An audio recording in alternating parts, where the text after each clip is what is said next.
일장 아버지의 서울행. 아버지, 병원 치료 때문에 서울 오시는 거면 우리 집에서 며칠 계세요?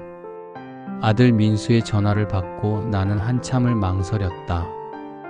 65년을 살면서 자식에게 짐이 되고 싶지 않았던 게 내 평생 신념이었으니까. 아니냐, 민수야. 병원 근처 모텔 잡으면 되는데. 무슨 소리세요? 제 아버지가 서울 오시는데 모텔에 계시게 할 순 없죠. 착한 놈이다. 내 아들은 정말 효자다. 하지만 마음 한편에선 불안했다. 며느리 수진이가 좋아할 리 없다는 걸 나도 알고 있었다. 명절 때마다 느껴지던 그 냉랭한 시선, 형식적인 인사. 도시 여자라 그런가 싶어 그동안 이해하려 했지만 솔직히 마음이 편하진 않았다. 허리가 아파서 MRI를 찍어야 한다고 했을 때도 굳이 서울까지 오실 필요 있나요? 대전 병원도 있잖아요 라던 며느리의 목소리가 귓가에 맴돌았다. 민수는 아버지 신경 쓰지 마세요. 제가 다 알아서 할게요 라고 했지만 나는 알았다. 부부 사이에 이미 실랑이가 있었다는 걸. 서울행 버스에 몸을 실으며 나는 작은 가방 하나만 챙겼다. 옷 2벌, 세면도구, 그리고 밭에서 키운 상추 한 봉지. 며느리가 좋아할지 모르겠지만 빈손으로 갈 순 없었다. 아버님 오셨어요? 아파트 현관문을 열고 들어서자 수진이가 형식적으로 인사했다. 미소는 없었다. 그래, 수고한다. 민수는? 회사에요. 저녁에 올 거예요. 그녀는 내 가방을 보더니 인상을 찌푸렸다. 짐이 생각보다 크시네요. 게스트룸이 좁은데. 아니다, 괜찮다. 어디든 좋으니. 나는 서둘러 신발을 벗고 현관 구석에 조심스럽게 놓았다. 40년 농사 지으며 거칠어진 내 손, 햇볕에 그을린 얼굴. 이 깨끗한 아파트가 나 같은 시골 노인을 받아들일 준비가 되어 있을까? 아버님. 수진이의 목소리가 차갑게 떨어졌다. 거실 소파는 새로 산 거라 되도록 앉지 말아주세요. 가죽이라 관리가 까다로워서요. 그 순간 나는 알았다. 이 며칠이 결코 편하지 않을 거라는 걸. 하지만 아들을 생각해서, 그리고 내 자존심을 지키기 위해서라도 나는 최대한 조심해야 했다. 알겠다. 미안하구나. 나는 작은 방으로 들어가 짐을 내려놓고 창밖을 바라봤다. 서울의 높은 빌딩들 사이로 석양이 지고 있었다. 며칠만 참자. 검사 끝나면 바로 내려가면 돼. 하지만 그때 나는 몰랐다. 다음날 아침 단 한마디의 말이 우리 가족 모두를 무너뜨릴 거라는 걸. 이장 냉랭한 환대. 저녁 7시 민수가 퇴근해서 돌아왔다. 아버지, 많이 불편하셨죠? 아니다, 괜찮다. 며느리가 잘 챙겨줬어. 거짓말이었다. 하지만 아들 앞에서 며느리 흉을 볼 순 없었다. 민수는 내 얼굴을 살피더니 억지로 밝게 웃었다. 오늘 저녁은 제가 배달시킬게요. 아버지, 뭐 드시고 싶으세요? 나는 뭐든 좋다. 수진이가 방에서 나오며 차갑게 말했다. 저는 샐러드요. 기름진 건 안 먹어요. 식사 시간은 고역이었다. 민수는 계속 이야기를 꺼내려 했지만 수진이는 핸드폰만 들여다봤다. 나는 최대한 소리 내지 않고 조심스럽게 먹었다. 아버님. 갑자기 수진이가 나를 쳐다봤다. 저는 냄새에 굉장히 예민한 편이에요. 시골에서 오신 분들은 어떻게 말해야 하나 향이 좀 다르잖아요. 순간 귀가 멍해졌다. 내게서 냄새가 난다는 건가? 나는 오늘 아침 샤워도 하고 깨끗한 옷으로 갈아입고 왔는데. 수진아, 그게 무슨 말이야?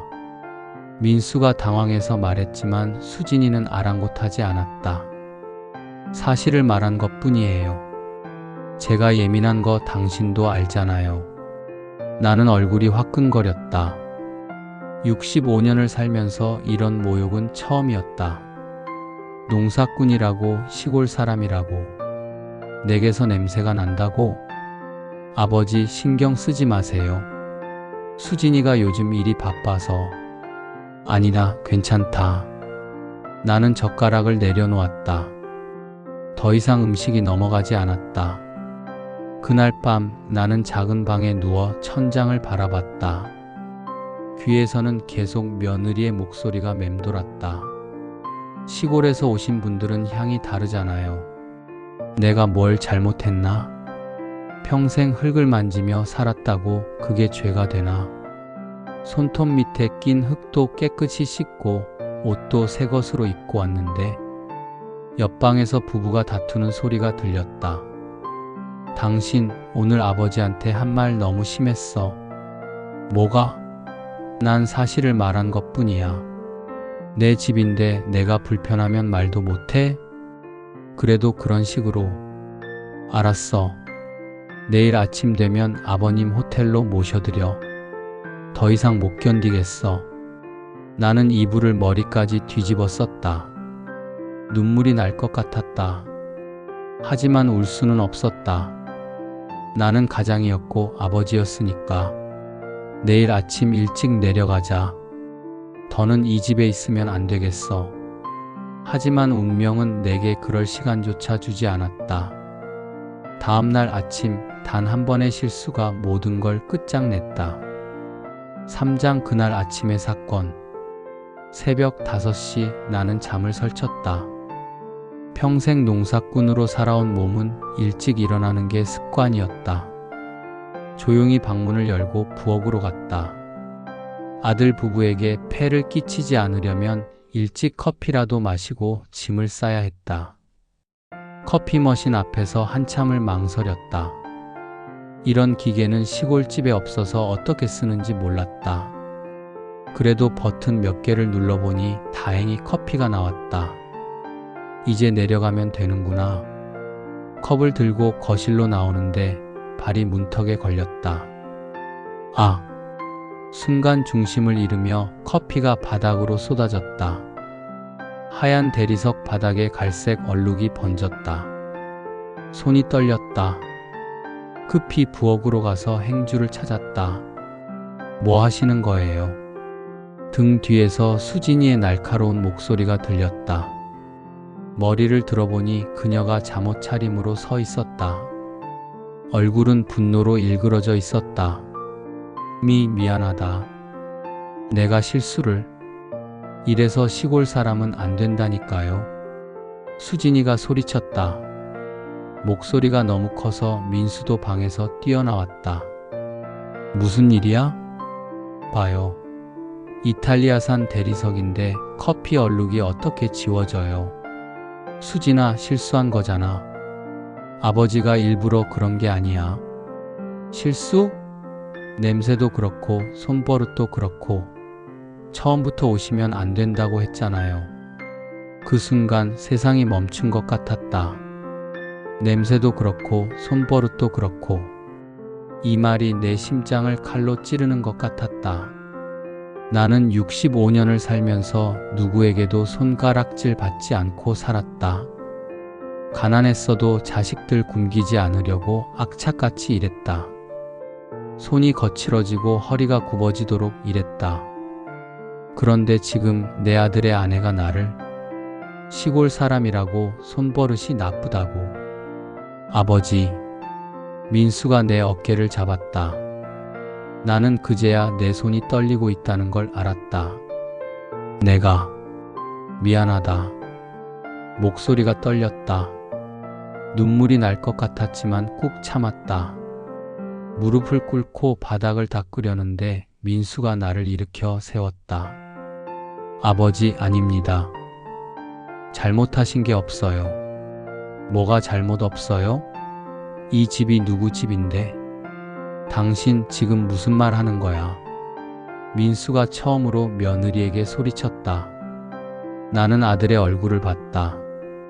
그의 눈에 눈물이 고여 있었다. 당신이 지금 우리 아버지한테 뭐라고 한 거야? 시골 사람? 손버릇? 사실을 말한 것 뿐이에요. 난 내 집에서 불쾌한 걸 불쾌하다고 말할 권리가 있어요. 그 말에 민수의 얼굴이 굳어졌다. 그는 천천히 나를 돌아보더니 말했다. 아버지, 짐 싸세요. 민수야, 아버지가 이 집에 계실 이유가 없습니다. 우리 나가요. 아니다, 너는 여기 있어라. 나 혼자. 안 됩니다. 민수가 단호하게 말했다. 그리고는 방으로 들어가 내 가방을 들고 나왔다. 수진이가 비웃으며 말했다. 정말 나가실 거예요? 좋아요. 마음대로 하세요. 나는 아무 말도 할 수 없었다. 그저 고개를 숙인 채 아들을 따라 현관으로 걸어갔다. 신발을 신는데 눈물이 흘러내렸다. 65년을 살면서 가장 치욕스러운 날이었다. 그날 이후 우리 가족은 돌이킬 수 없는 강을 건넜다. 사장 무너진 가족. 새벽 6시 우리는 아파트를 나섰다. 민수는 한 손으로 내 가방을, 다른 손으로는 자기 백팩을 들고 있었다. 엘리베이터 안에서 나는 아들에게 말했다. 민수야, 너는 돌아가라. 나 혼자 내려갈 수 있어. 안 됩니다. 하지만 너희 부부가. 아버지. 민수가 나를 똑바로 쳐다봤다. 그의 눈은 충혈되어 있었다. 저한테 가장 소중한 사람은 아버지입니다. 아버지를 모욕한 사람과는 더 이상 한 집에서 살 수 없어요. 가슴이 먹먹해졌다. 이 착한 아들이 10년을 함께 산 아내와 헤어지게 만든 게 내 탓 같았다. 택시 안에서 민수는 전화를 걸었다. 회사에 휴가를 내는 전화였다. 그리고 변호사 사무실에 상담 예약을 잡았다. 민수야, 그냥 넘어가면 안 되겠니? 내 인생이. 아버지, 제 인생은 제가 책임집니다. 그리고 이건 단순히 오늘 일만의 문제가 아니에요. 민수는 휴대폰을 꺼내 나에게 보여줬다. 며느리가 자기 친구들과 나눈 카톡 대화였다. 시아버지 진짜 스트레스? 시골 냄새 진동. 우리 집에 계시는 동안 공기청정기 풀가동 중 히읗히읗. 빨리 내려가셨으면. 손이 떨렸다. 이런 말들을 내 뒤에서 하고 있었다는 게 믿기지 않았다. 이걸 어떻게? 어제 수진이 폰을 잠깐 빌렸다가 봤어요. 아버지한테 말씀드릴까 말까 고민했는데 차라리 보여드리는 게 나을 것 같아서요. 나는 고개를 돌려 창밖을 봤다. 서울의 아침 거리가 빠르게 지나갔다. 저 많은 사람들 중에 나처럼 자식 때문에 마음 아파하는 부모가 또 얼마나 될까? 병원에 도착해서 검사를 받았다. 디스크가 심하다며 수술을 권했지만 나는 물리치료만 받겠다고 했다. 더 이상 아들에게 부담을 주고 싶지 않았다. 병원 로비에서 민수가 말했다. 아버지, 저 이혼할 겁니다. 정말 그래야겠니? 네. 이미 마음 정했어요. 변호사님이 오후 3시에 상담 가능하대요. 하지만 10년이나 함께 살았는데 10년 동안 수진이가 아버지를 어떻게 대했는지 이제 알았어요. 명절 때마다 불편해하던 거, 전화 통화할 때 인상 쓰던 거 전부 다 이해했습니다. 민수의 목소리가 떨렸다. 저는 효자도 아니고 좋은 아들도 아닙니다. 아버지가 얼마나 힘드셨을지 몰랐으니까요. 그런데 이제라도 알았으면 바로 잡아야죠. 오후에 변호사 사무실을 찾아갔다. 민수는 지난 3년간의 일들을 차분히 설명했다. 명절 때마다 내가 오는 걸 꺼려했던 일, 전화할 때마다 짜증냈던 일, 시골집에 내려오지 않으려고 핑계댔던 일들. 이번 사건은 결정적이었습니다. 배우자의 직계 존속에 대한 지속적인 모욕과 인격 침해로 볼 수 있습니다. 변호사가 말했다. 재판에서 충분히 인정받을 수 있는 사유입니다. 민수는 고개를 끄덕였다. 나는 아무 말도 할 수 없었다. 내 한 번의 서울 방문이 아들의 결혼 생활을 끝내버렸다. 그날 밤 우리는 병원 근처 작은 모텔에서 잤다. 민수는 내 옆에 누워 말했다. 아버지 미안해요. 제가 더 일찍 알았어야 했는데. 아니냐, 내가 미안하다. 아버지 잘못이 아닙니다.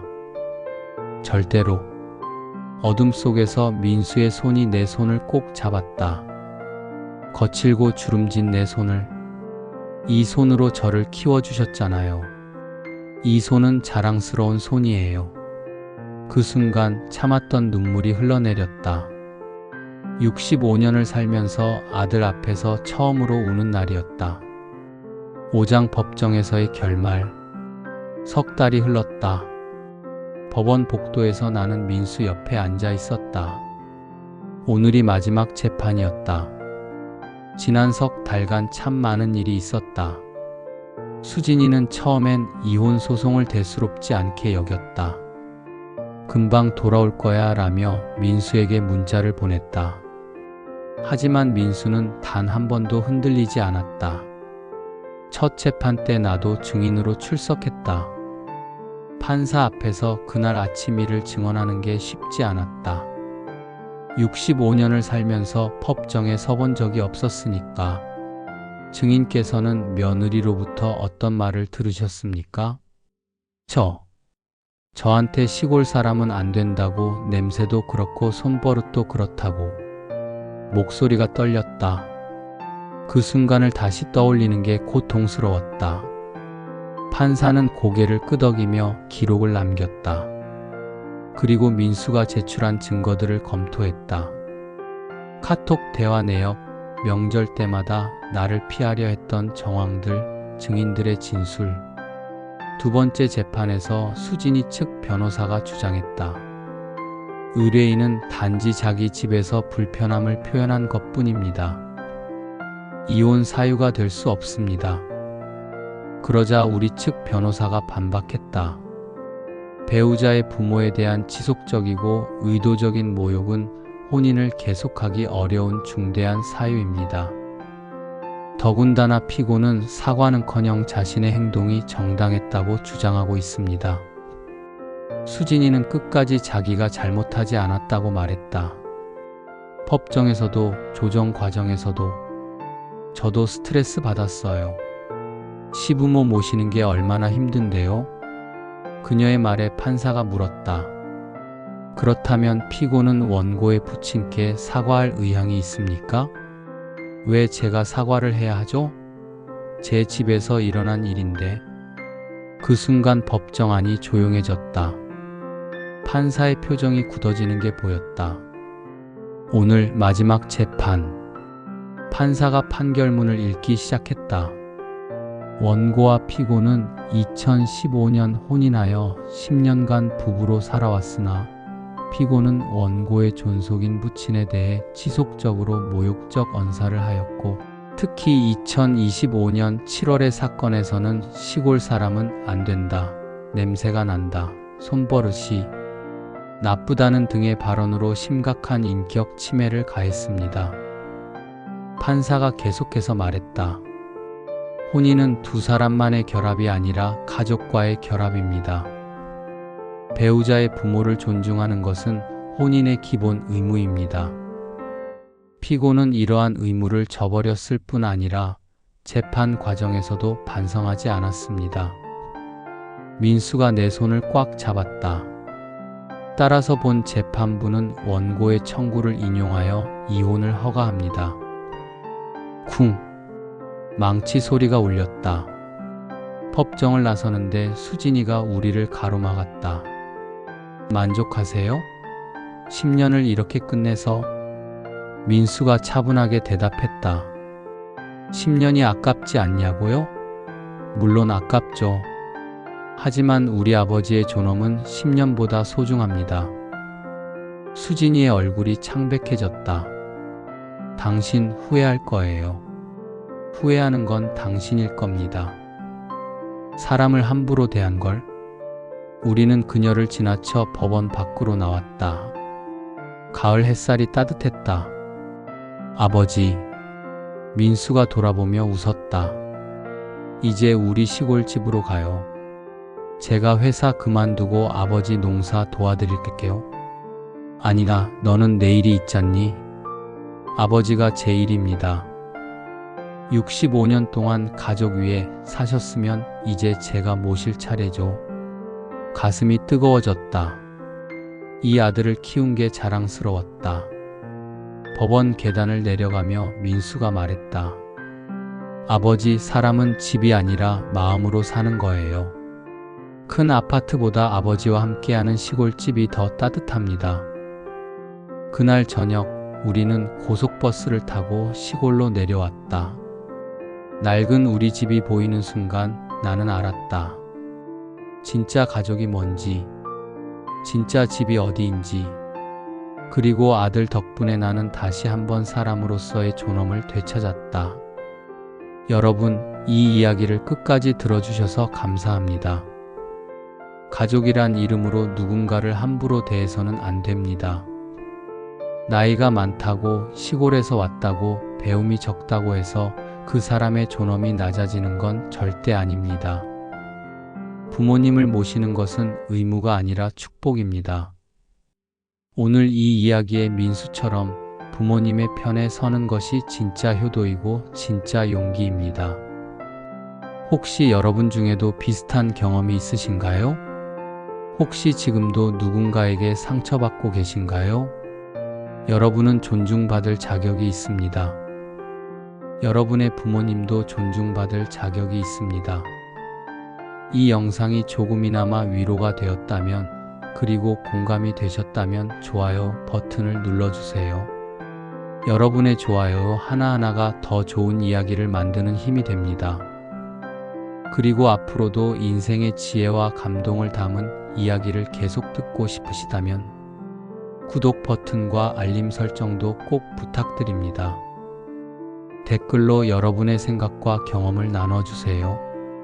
모든 댓글 하나하나 정성껏 읽겠습니다. 오늘도 건강하시고 행복한 하루 보내세요. 다음 이야기에서 또 뵙겠습니다. 감사합니다.